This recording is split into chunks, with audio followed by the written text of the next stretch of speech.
Good. So, Lucas, welcome. Welcome to another Friday during the coronavirus. How are you doing? Doing well, thanks, Mark. Yeah, really excited to be here today. Nice, nice. Let's get right to it. So, tell me about your story. Why are we talking? How did you get here? Because I think it's an interesting one and one that I think a lot of people could learn from that they, probably are going to be surprised hearing. So, Mm. tell us a little bit about how you came to be here. Yeah, sure, man. So, I guess my journey into biohacking started out with, I struggled with like reflux and heartburn when I was pretty young, and I was fortunate enough that you as well. My dad was a pharmacist, and I thought I had the absolute privilege and the luxury that I had access to, reflux medications, Yeah. and I started using them at the age of like 16, and it sort of was like a mask that I could basically eat whatever I wanted, and then I could just take a PPI, and then come out the other end fine with no symptoms. Yeah. And then I started looking deeper into it and thinking like, right, this is not a sustainable solution. Like, what's the root cause of this reflux? And that's when I sort of just delved into the whole biohacking space, and then just started experimenting with different like bitter herbs and things like that, and then just found out that ultimately I needed to raise my stomach acid, not lower it. And then over time, it literally just disappeared. So I guess that was my journey. I sort of just fell in love with researching, spending hours on PubMed, and just um, some underground biohacking forums and things like that. Um, Geeking out. just geeking out, man. Like I spent hours on Reddit when I Yeah. was when I was a Yeah. bit younger as well. Like always posting cool stuff. In fact, people can stalk my older content if they just search Loxo55. They can Right. filter through my posts, and there's some pretty epic um, posts there. So yeah. Yeah. Well, yeah, it's interesting that so many things that we're told to believe and so many things that people do believe is actually opposite of the case. Mm, And I had the same experience where I fixed it myself, and and then you come to find out 90% of people with this condition have too little stomach acid. Yeah, 10% of people have excessive, and it's real, but telling everyone that they need to reduce stomach acid can be counterproductive, mm, uh, educational to say the least.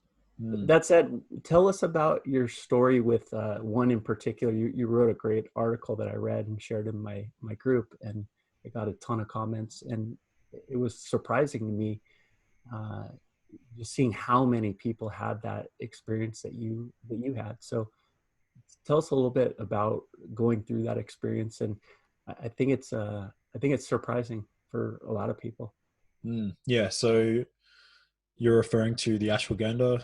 Yeah. Yeah. So about 4 years ago, I was working for a nootropic company here in Melbourne, and Yeah. putting together, experimenting with different formulations, and I received a sample of this particular ashwagandha, the KSM 66 form, and I remember receiving it and excited to try it, and I do remember the very first time I tried it, and I definitely remember something very distinct that happened the first time I tried it, where I noticed like a very strong acute anxiolytic effect, like this different, just a very strong. And at the time, I'd been experimenting with heaps of other compounds, and this one in particular really just hit a different part of my brain that I was like, right, this is a bit unusual. And then I remember like a few days later thinking, like I noticed that my personality was a little bit different. I was like, right, I'm starting to behave a little bit differently. Like, I'm a little bit more like not subdued, but more like depersonalized, like not feeling myself, like detached from my emotions.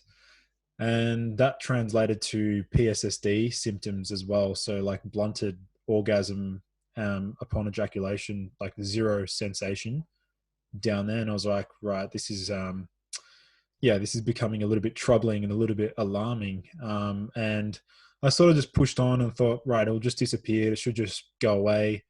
And then, months and months down the track, symptoms were still persistent. And then I did some research online and was lucky enough that I came across some other dudes that had also been affected in the exact same way. And we started brainstorming, like, right, why is this happening? What's the mechanism? What's the pharmacology behind it? And we realized that what it does is the ashwagandha actually desensitizes the 5-HT1A receptors. So it's like a type of serotonin receptor that a lot of the SSRIs also desensitize. Those are the antidepressant drugs for someone Yeah, that's familiar with that term. yeah, and ultimately, like, we realize it's also decreasing the mRNA expression of these serotonin receptors. So we're talking like epigenetic changes.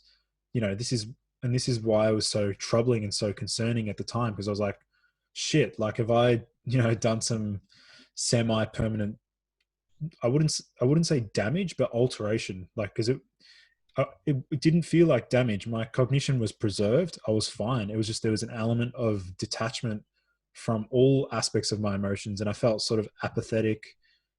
Blunted rewards, even like things from caffeine. My response to caffeine was blunted. My response to other stimulants was also blunted. I was like, and that excitatory thrill that you have, like, that just disappeared.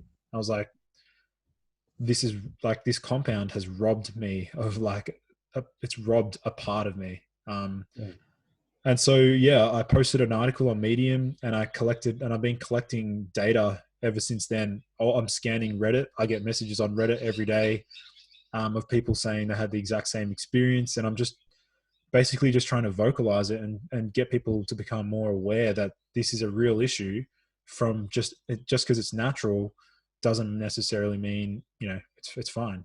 There's real side effects. So that really cascaded into me, like, researching the absolute crap out of, like, the brain and understanding these. I was always focused on dopamine, but then I really wanted to understand, right, what are these serotonin receptors doing, and how are they influencing how we feel? And, like, because there's so many different, like 14 different serotonin receptors. Like, what do they do, and which herbs also interact with them?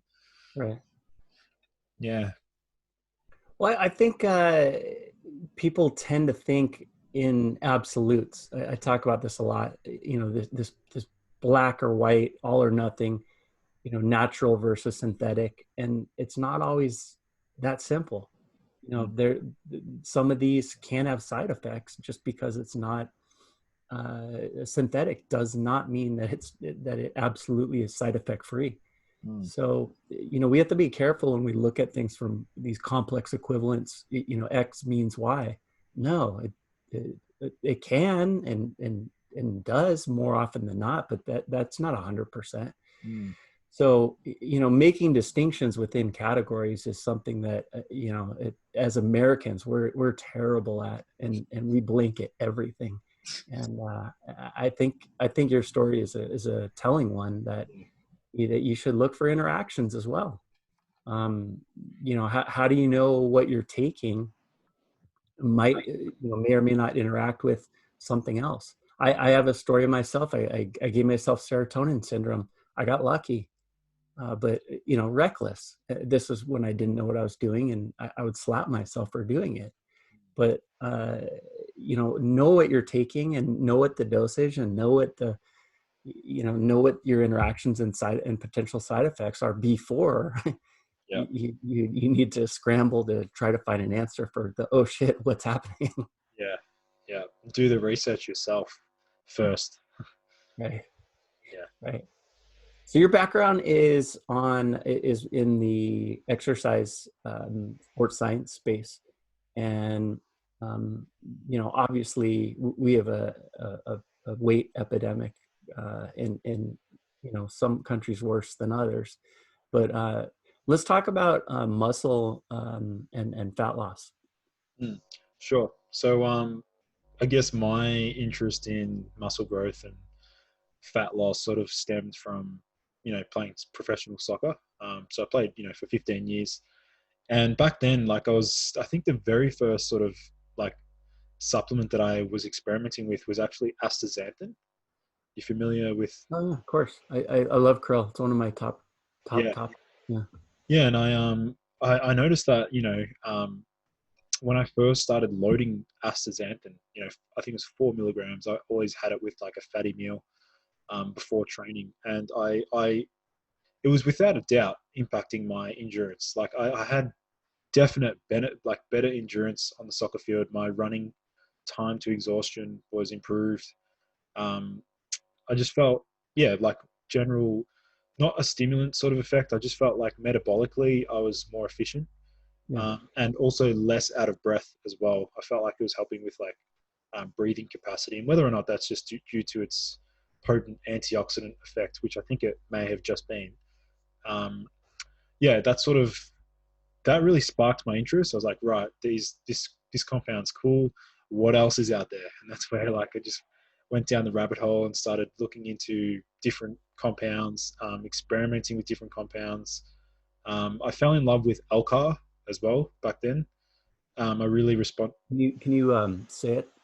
Acetyl L-carnitine, for those listening. So basically, I noticed that when I had that, my decision making on the soccer field was improved, Yeah. and I also felt just mentally way sharper, and also way less mental fatigue as well when I was playing. Um, at the end of the game, I always still had a little bit reserve.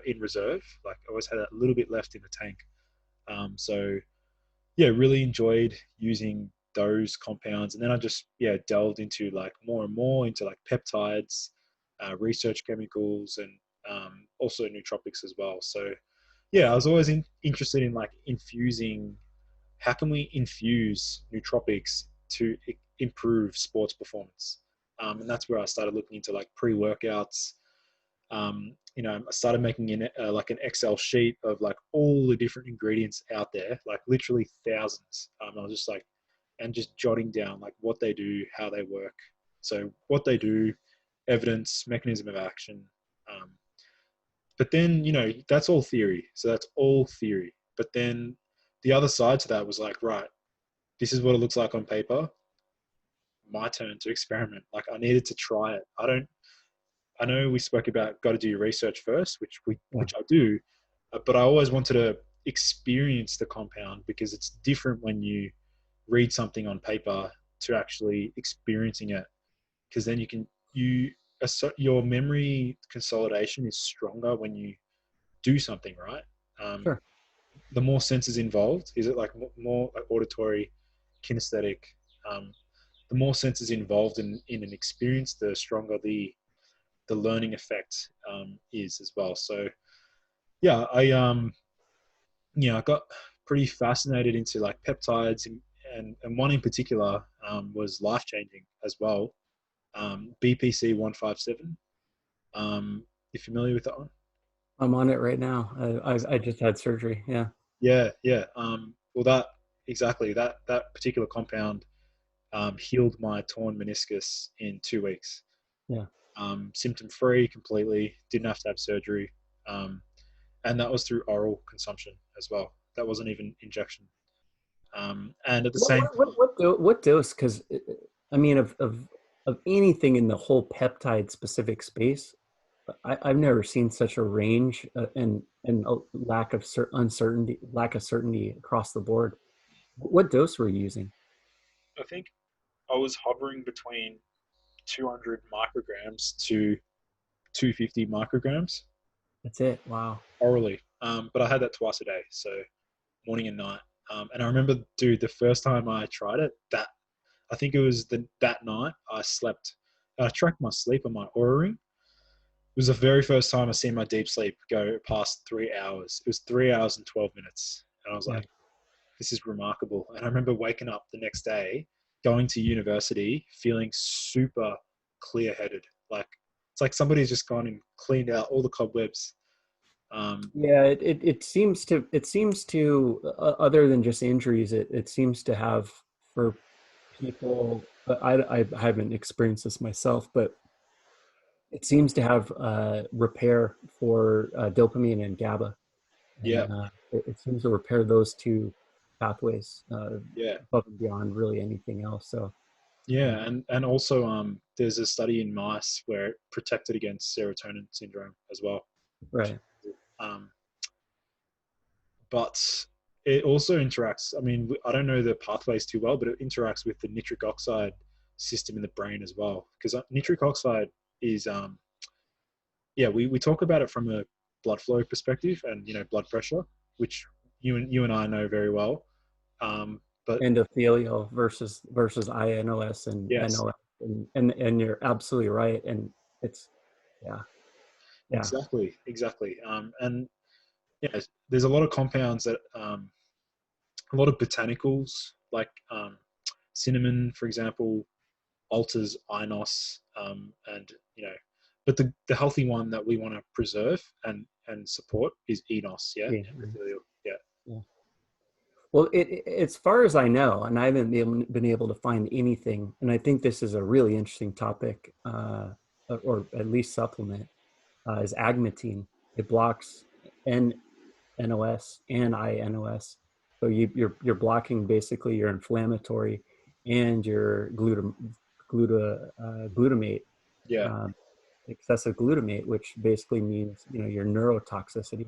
So yeah, it blocks that within nitric oxide synthase, but as well it's blocking your inflammation, which is in relationship to all kinds of different diseases. mm, So it's pretty amazing. It's really surprising you don't see it come up that often. yeah. From a you mean from like a longevity? I mean, there's a lot of interesting. Well, what I was at where I was going, that was a terrible question. Where I was going with that is, are you aware of anything else that has that unique uh, action where it's improving the good and blocking the bad within that enzyme? Yeah, there's one seaweed which I've spoken about before, that seems to be beneficial for preserving nitric oxide, but antagonizing or blocking the nitrites. You know how nitrates, Mhm. the peroxynitrite, which is the harmful metabolite of nitric oxide, Yeah. this seaweed powerfully raises nitric oxide, but scavenging peroxynitrite, which means that it's beneficially raising nitric oxide, but also counteracting the negatives of peroxynitrite, which is powerful at causing oxidative stress. Um, and it's funny because that particular seaweed is one that I pretty much put all my clients on, particularly if they're guys, because it's got the best therapeutic efficacy for um, restoring erectile function. Because it's there was a study, I don't know, I can't find the actual original article, but it was a study where they compared it head to head with Viagra, and it actually outperformed Viagra across multiple domains. Um, so yeah, I mean that seaweed's from Japan. It's called Eclonia cava. Yeah, I've heard of that one. Yeah, you know they've spent millions, thirty million dollars plus worth of research. I believe it was in my I do lists. I believe it didn't quite make my top 15 blood pressure, but I believe it was in the top 20 Yeah, for antihypertensive compounds. ACE, So, yeah. ACE inhibitor, um, Yeah. and And it also also, I think, has been linked to restoring hair growth. Now, yeah, here's something really interesting. They're now finding that blood flow and cutaneous blood flow, of course, to the skin is the single biggest factor.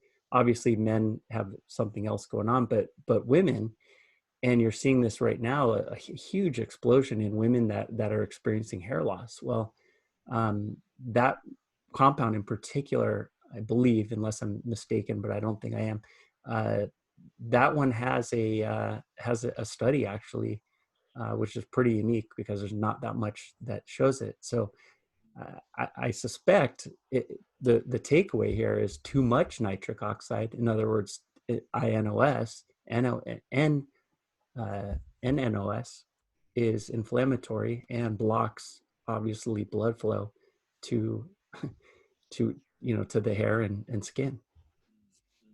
Yeah, and part of the therapeutic effect on preserving hair health is through its anti-fibrotic properties as well. Yeah. And it's also, yeah, I mean, powerful DHT blocker. But it's ironic because, I mean, you've heard of like the side effects for guys, DHT blockers causing. Oh yeah, saw palmetto. Believe it or not, like that one's just as brutal as the minoxidil and the other one. Yeah, yeah, yeah. Um, yeah, that's this saw palmetto, and then nettle root. I don't think nettle root's too bad in terms of its DHT blocking effect because it has the I think it really matters where it's blocking the DHT because if it's peripherally, like external from the brain, then it's Right. unlikely to induce the side effects. The side effects, yeah. Yeah, Yeah, it's pretty gnarly. yeah, yeah. There's some pretty scary papers on. I mean, I've joined a lot of the forums where they talk about PFS, post finasteride syndrome, Right. um, or post propecia. And some of the guys, like we're talking years later, they're still suffering from a host of side effects. Right. Right. Right. And it's not just related to DHT. We're talking like androgen receptor silencing and changes to gene expressions and, Right. stuffing up um, the neurosteroids as well, like allopregnanolone and things like that. It's just crazy, Yeah. man. Yeah. FDA approved. Unreal. So what about I have my list of drugs that I avoid, I would never take, and generally recommend others don't, or at least look. What are some that we talked about? Prilosec, which is a PPI, proton pump inhibitor. What are some ones that make the top of your list? To avoid, I would say, well, Well, here, why? Tell for I know obviously, but let's talk about PPIs. Why are they problematic? geez, okay. So starting from the top. So I'm a naturopath, or studying to be a Yeah. naturopath, and we understand that gut health is like first and foremost the most important thing to setting the stage for good health. And by using a proton pump inhibitor, we are directly decreasing stomach acid production, which is incredibly important for let's say, three reasons. First one, protecting against harmful bacteria and pathogens found in our food. Secondly, it also helps break down our food, so breaking down protein and for adequate digestion. And then thirdly, we need adequate stomach acid to actually absorb magnesium, B12, and iron. Right. And without those, and there's even more nutrients, and without them, health will deteriorate rapidly. So just by using PPIs, someone can basically cause SIBO, so small intestinal bacterial overgrowth, protein maldigestion, so then they become protein deficient. They're Right. also becoming magnesium deficient, which is going to influence blood pressure, as we mentioned before, and also sympathetic and their stress response, and then B12 and iron. So then there goes your energy. So, just from a single medication, your health can literally deteriorate. Um, so, and it's ironic because, like, there's a particular bitter herb. Have you heard of gentian? Yeah. Yeah, gentian's like, dude, this stuff's incredible. Like, literally, you don't even have to swallow the herb. You can literally just put some in, like a couple of drops in like water, swish it around, put it in your mouth, like swirl it around the mouth. Ours is called bitters, just for if there's an American watching it, and they actually mix it in drinks. Swedish bitters, is it? Yeah, bitters. Yeah, Yeah. it's Gentian bitters is the full name, but you'll see it in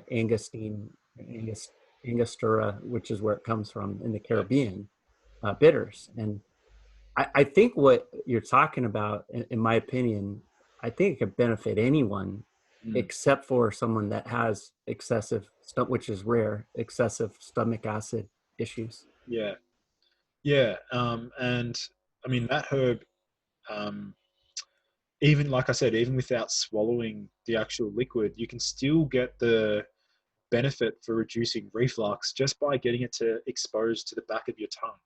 Like just the bitter principles applied to the bitter receptors at the back of the tongue can then trigger like a cascade effect on changing the esophageal tone and um, improving peristalsis, so you're getting more movement, and then you're triggering stomach acid release, and then you just feel that opening. Like both you and I, we have hernias. Yeah, we spoke about this. I don't anymore. Yeah, there you go. Congrats. Um, yeah, I mean, I've still got mine, obviously, but I don't experience the reflux unless I uh, do certain exercises in the gym, particularly like rowing. Geez, rowing is like the worst Yeah. for the reflux. It's literally squashing the diaphragm. Um, Yeah. but yeah, I guess like I right now I tend to hover around artichoke extract as like my preferred bitter, like my preferred bitter herb. Biostimulant. Yeah, yeah, I find it's excellent for digestion, and it's from a TCM perspective, like traditional Chinese medicine Yeah. perspective. They really don't have many contraindications for artichoke. Um, all they say is it cools the liver. So when they say it's cooling to the liver, well, inflammation is heating, is warm. So they're saying this is a good herb for reducing liver inflammation, and that just makes sense, man. Like it supports bile production, Yeah. and bile is incredibly important for detoxifying the liver and the gut. But then also from a naturopathic point of view, from like a materia medica perspective, artichoke is considered hepatotropho restorative, which means that it's literally like a restorative, similar to NAC, similar to glutathione. It's regenerative to the liver. Yeah. So I use that as my liver herb of choice, and I think everyone should be on some sort of liver support. Yeah. Um, and just for me, that's what works well for me. I mean, I could have chosen milk thistle, I could have chosen schizandra, but artichoke seems to just fit nicely for me. Yeah. Well, I think glutathione is an interesting topic in general. I was reading today black seed oil. Interestingly enough, it's probably the strongest glutathione stimulant that outside of glutathione injections that you can take. And of course, what do most people take it for? To experience the anti-anxiety relief, or you get a ton of people in the opioid and or benzo recovery community. Yeah, yeah, Well, geez, uh, glutathione. When the dust settles after this COVID thing, that might be one of the three pathways that actually absolutely destroys the virus, because they've already found that suppressed glutathione makes you incredibly vulnerable to uh, adverse events with respect to the infection. So I think it's interesting that we're not talking about glutathione, and there's two major enzymes that regulate and control this. Two. Um, yeah. definitely. Yeah, I mean, are you a fan of like what other biohacks are you um, interested in for like supporting glutathione? Are there any other like compounds you like? I'm basically on the NAC. I do a medium dose. I don't, I sporadically will go high dose when it's needed, but that's really it. My thought, obviously black seed oil, but I think it's pretty well covered. And I think if you support the other enzymes that are involved, I think you can be pretty solid with respect to glutathione, unless of course you have some sort of deficiency. But if you remain in health, you should be okay, and you shouldn't need to be doing glutathione injections like a lot of these guys do that are in the bodybuilding community. Um, but I don't know. I'd be open to doing it if it was needed, but I don't. Yeah. How about yourself? Yeah. Yeah, I guess my rationale is like, so preserve exogenous glutathione use for when it's really needed. Yeah. So under the circumstances that you've literally induced liver damage Right. through something, let's say alcohol, or that's when I would call upon um, exogenous glutathione, or have touched or have experimented with a toxic drug or compound, which I know is toxic, but then I'll use something like liposomal glutathione to help at least correct some of the damage that has been done. But otherwise, at baseline, I recommend using compounds like what you're using, and like NAC, things that aren't directly glutathione itself, but things that increase the production naturally. And artichoke, it wouldn't surprise me if artichoke does that. Vitamin C, liposomal vitamin C does that as well. Sure. Um, Brazil nuts, plenty of selenium. Okay. Um, Organ meats, geez, look at them, like kidney as well. I think I think there's another use for there's two uses for NAC that I've found that are interesting. Uh, but aside from that, I don't have a history of addiction or anything like that. But it seems to at a high dose be effective for certain addictions. Mm, It seems to be very effective for bipolar, almost even not necessarily for anxiety, not necessarily for unipolar depression, but evening someone's mood swings out. But as well, you see that with addictions, and I think at 3,000 milligrams, they actually have smoking cessation studies that are coming out now. But I found that 500 milligrams before, it's not like I really drink like I used to, but if I have some drinks, I'll take it about 30 minutes before, and it blocks the toxic effects from at least reasonably, in theory, seems to have those effects. But the other benefit I found is that it really clears my lungs out. And I had a post nasal drip for a long time, and if I stop taking it, it comes back. So yeah, I think people take it in too big of a dose, generally speaking. So to the end that you're talking about, you could probably benefit from lowering it, mm. Yeah, exactly. unless of course you're bipolar, then enjoy.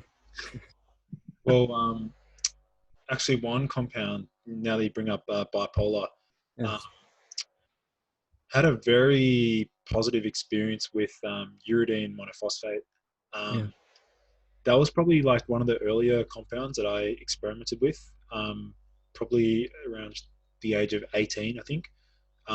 And that compound turned me into a workhorse. Like I was incredibly, I remember there was a time when I actually, oh man, it just put me into this incredibly sharp state where I remember going out for lunch with one of my friends and his sister. Um, and I literally remember talking at a million miles an hour.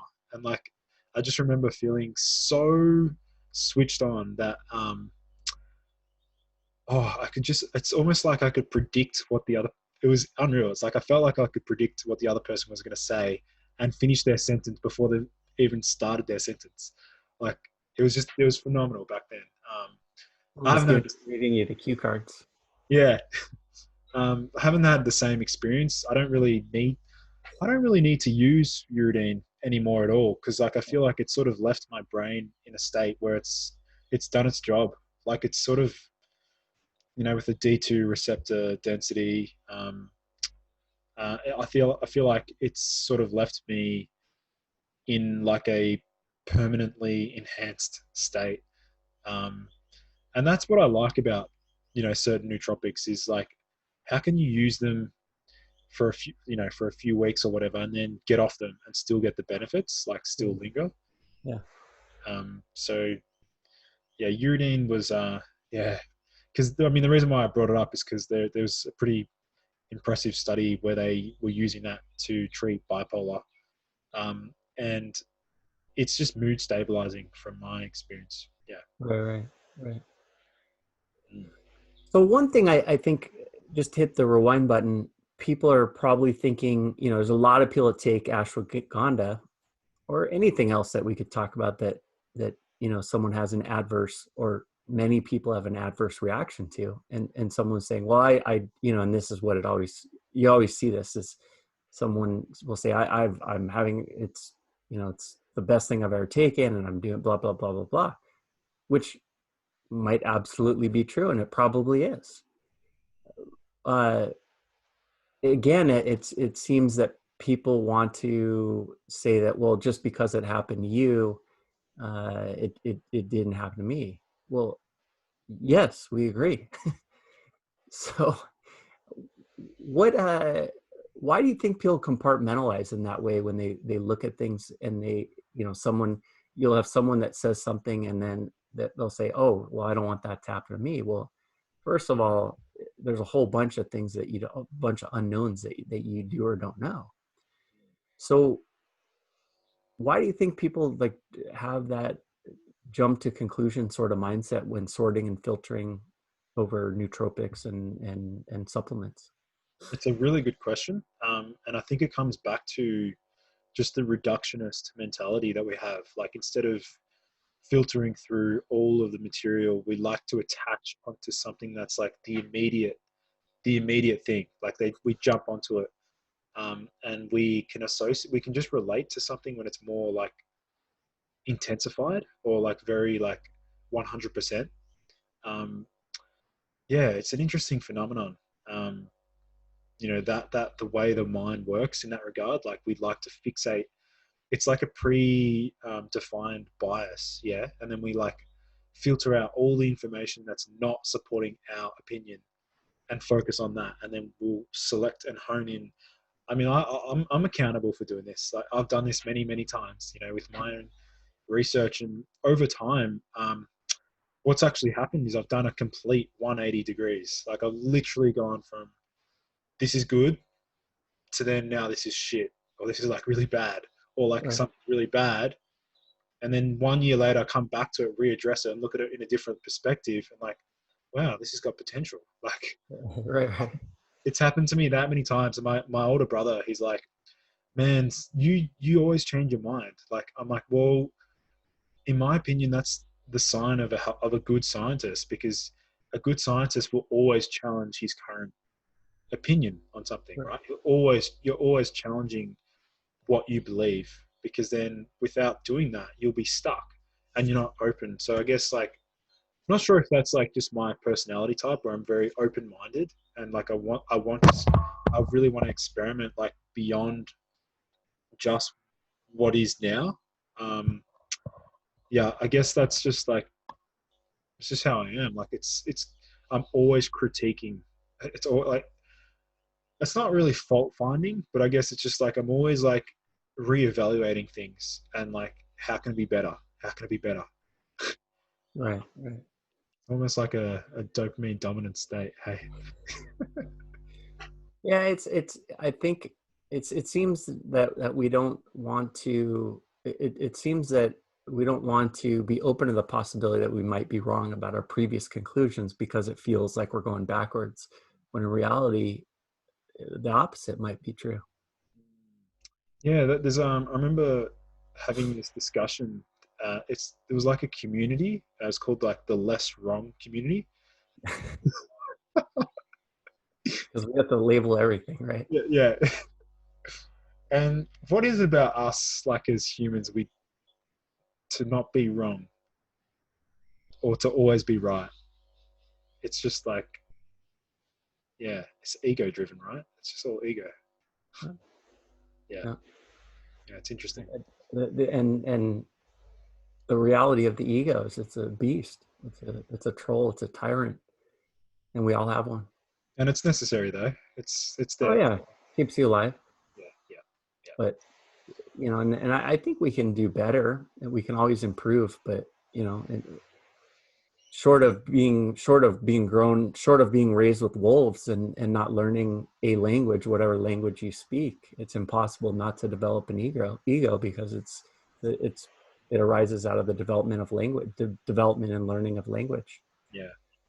So I mean, basically everything subjective is kind of what we come to realize. Well, some of us do at least. Yeah. So let's talk about sleep, because I know that's one of your topics that you write about a lot. Yeah. So what are some keys for optimizing sleep? And stupid question, why is sleep important? Yeah, I guess, well, it's good to start out with like understanding the consequences of poor sleep. So, yeah, I just finished a webinar talking about this, which we can link in the show notes. But essentially, with a poor night, like one single night of sleep deprivation or poor quality sleep can cause a healthy person to be insulin resistant the next day. And that is a major issue for all disease states, because at the core of pretty much all non-infectious diseases, insulin resistance appears to be one of the hallmark factors that's, influencing the progression of that disease. So, you know, for example, and this is where we can sort of touch on. I will get to the metformin a bit later, but You know what? I'm going to hit pause. Can you talk about sensitivity versus resistance? Because I think this is an important distinction for the average person to really understand. yeah. So from my research, it appears that insulin resistance is a state where the body is releasing an abnormal, an elevated amount of insulin because the sugar is unable to get into the cell, like the muscle or the liver.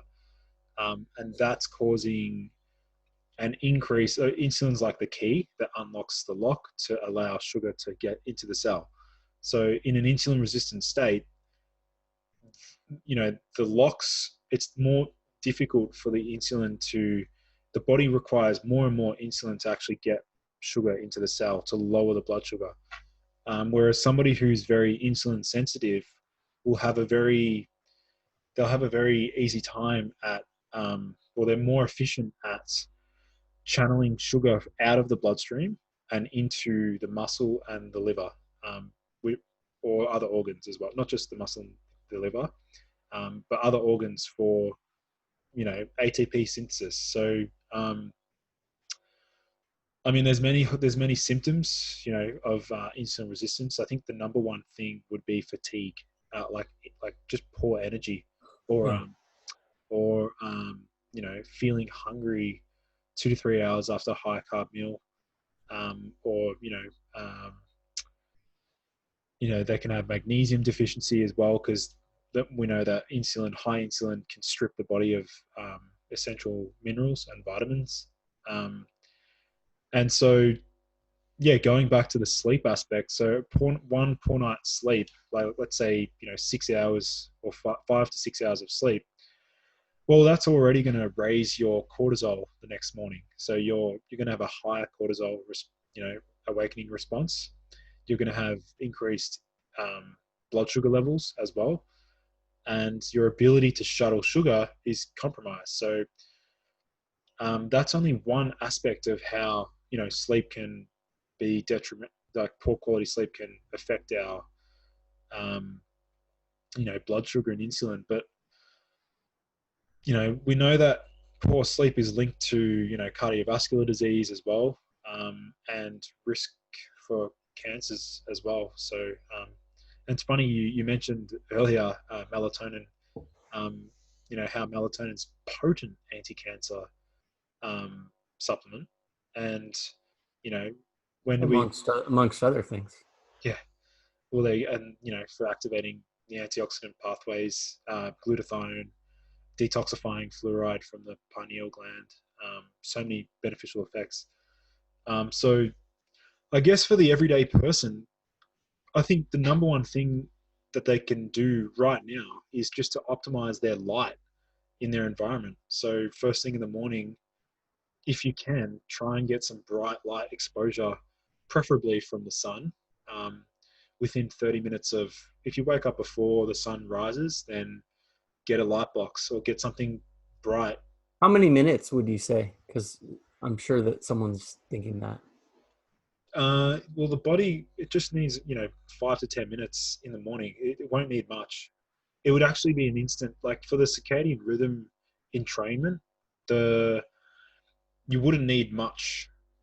You would literally just need like literally a second, because that second is enough to hit the photoreceptors and then trigger all the downstream effects and then help with that melatonin signaling that night as Yeah. well. Um, on the contrary, we have like avoiding blue light in the Yeah. evenings. Like, blue light has been shown to cause mitochondrial dysfunction and also suppress melatonin production. Um, and a simple biohack to get around that is to use the Flux or Iris, blue blocking softwares on computers, on your phones, and even wearing blue blocking glasses. It's probably my number one most consistent biohack that I've been doing for the past like 5 years is like 7 o'clock every night or like 6:30 every night. I'll put on my blue blocking glasses, and 3 hours later I'm yawning. I'm ready to go to bed. So Yeah. Yeah. um, it's a pretty cool drug-free intervention. Yeah. Yeah. Nice. What are some of your other favorite biohacks? Well, I actually like um, just getting really cold, like before bed. Just feeling like, you know, cooling the room down. I might have a shower. It's funny because most people get really energized and invigorated from cold showers. Yeah. But I find I do as well. But if I have it about 90 minutes before bed, I actually find that it helps with my deep sleep. Yeah, it does. Yeah, it's really It's the cool. same. It's the same thing. It's energizing for about, yeah, about 90 minutes, Yeah, and then it's lights out. Yeah. yeah. And yeah, I find that's effective. I've used the acupressure mat as well, the spikes. That's good, but you get tolerance to it really quick. Like I can only use it like once a week because the second night, it's like my endorphins. They know they no longer release after frequent usage. Um, yeah, I like to use GABA every now and then. There's debates whether or not it can cross the blood-brain barrier. But from my experience, whether or not I have a leaky blood-brain barrier due to the 5G network, EMFs and stuff like that. Um, I don't know, but it definitely exerts an anxiolytic and sedative effect when I use it in moderation, once or twice a week. Again, Right. tolerance is developed super fast with GABA. Um, and then, there's a I used to use magnesium. I don't really need to use it at all anymore. Like I'm fine. I feel fine without it. But if I ever need like a bit of cortisol suppression, then I'll use like magnesium or magnolia or lemon balm. There's so many anxiolytic Sure. herbs out there. Right. So we talked about drugs that you that are not good, not pro health. Is there anything that you are, there's a few that are few and far between, but there's some decent medications out there that I think a lot of people are surprised to hear about, because they don't, they're used to hearing the crappy, statin drugs or antihistamines or uh, PPIs or SSRIs. But is there any pro health type of drugs that you think are worth discussing with the doctor? Yeah, I think one that seems to stand the test of time is the one medication that's been studied the most in the history of medicine, and that is metformin. And the reason I am a huge fan of strategic use of metformin um, is because I truly do believe that the benefits outweigh the risks. There are risks associated with metformin use, and I'm not going to deny that. However, there's strict criteria in which I believe metformin is conducive or productive to maintaining good health, and that is one, um, the next day or the next day after poor night's sleep, like a really poor night's sleep. I'm talking like you've been out to a party or you've been out, to a bar or clubbing and stuff like that. Then the next day I'm like, right, no matter what I do, I'm going to be insulin resistant today. So what can I do to really jack up my sensitivity? And that is like metformin. So that's number one. Number two is purely for when, and we all have binge meals every now and then. So for me, like, once every couple of weeks or maybe like on the weekend or whatever, I'll have like, I'll literally binge. Like I'll have like biscuits or, chocolates, and because I want to enjoy myself. So part of me is like, right, so if I'm going to do that, how can I have my cake and eat it too? So that's where, I call upon metformin.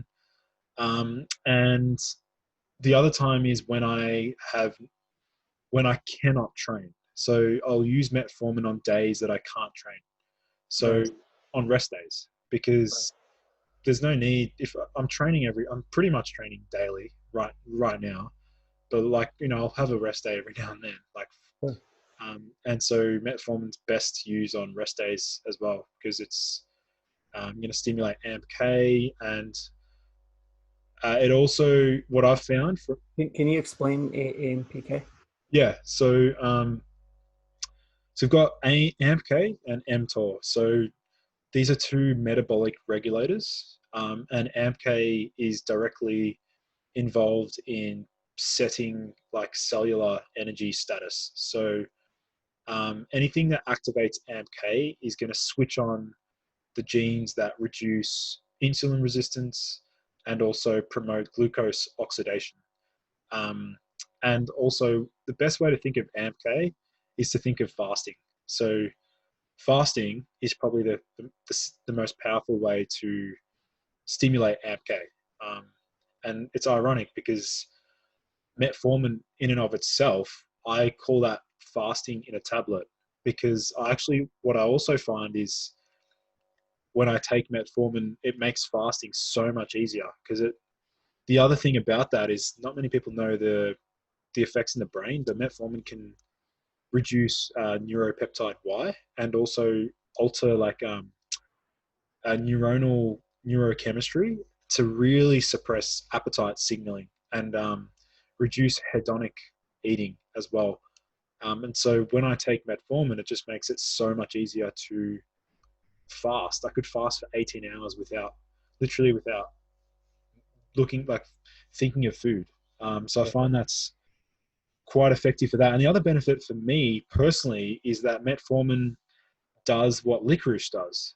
And licorice is known to support cortisol. It's a potent adaptogen. Yeah.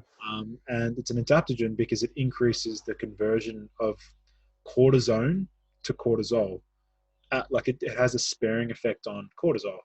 And Yeah. for someone like me with very low cortisol, which we can link it back all the way to ashwagandha, because we know that ashwagandha also lowers cortisol.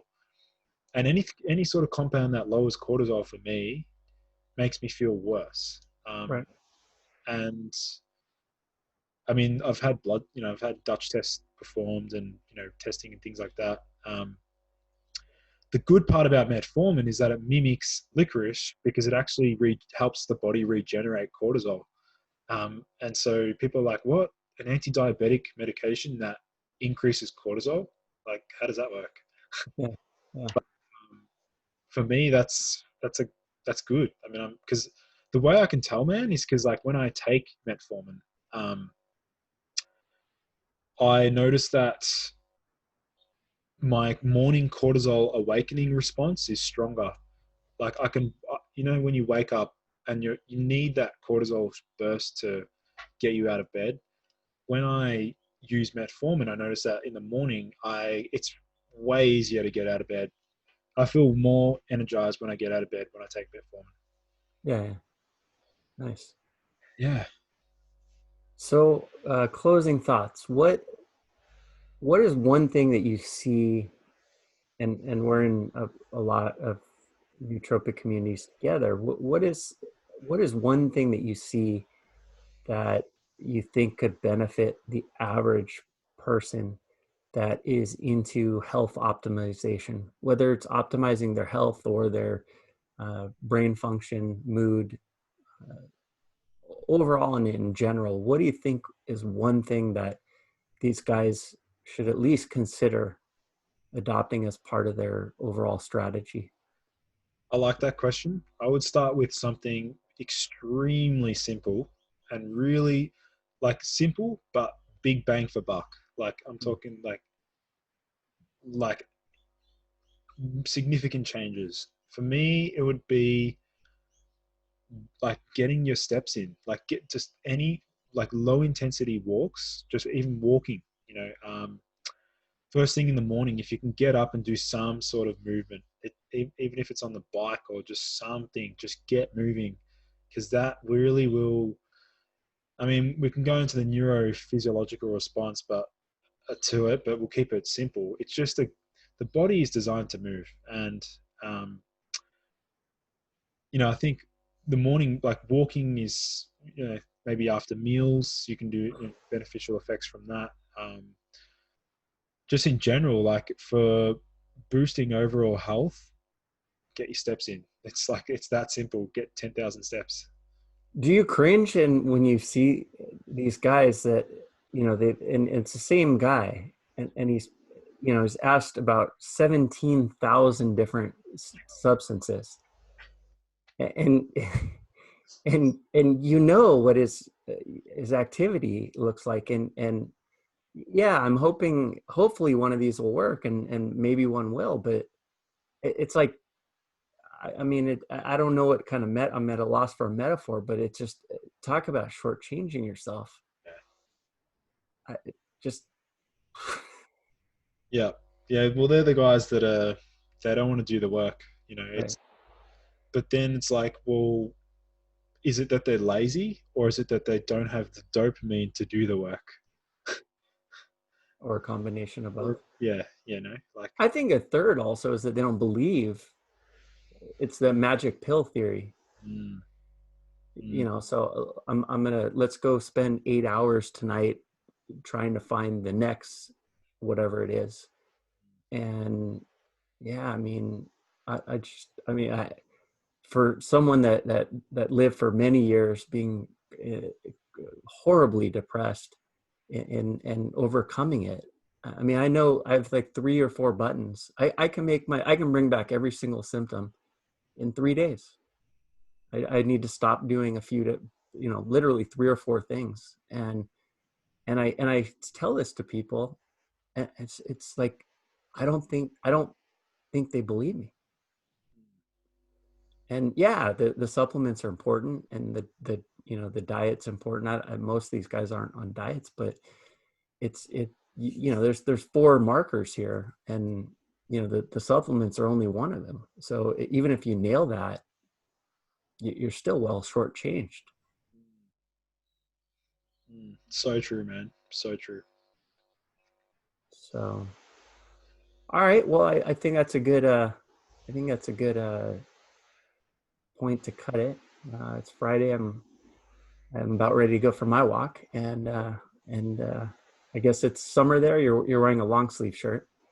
Oh, it's actually winter at the moment. It's pretty cold. It's like 12 degrees Celsius. Oh wow, So wow, it's pretty chilly. But yeah, I mean, I'm sleep deprived as we record this as well. yeah, Had a pretty yeah, late night last night, but yeah, no, it was good. I really enjoyed today's episode. Um, cool. I'll I'll wrap that up. So yeah, thanks. We'll Thanks for cut that. we'll cut out this last part, but Yeah. but yeah, I think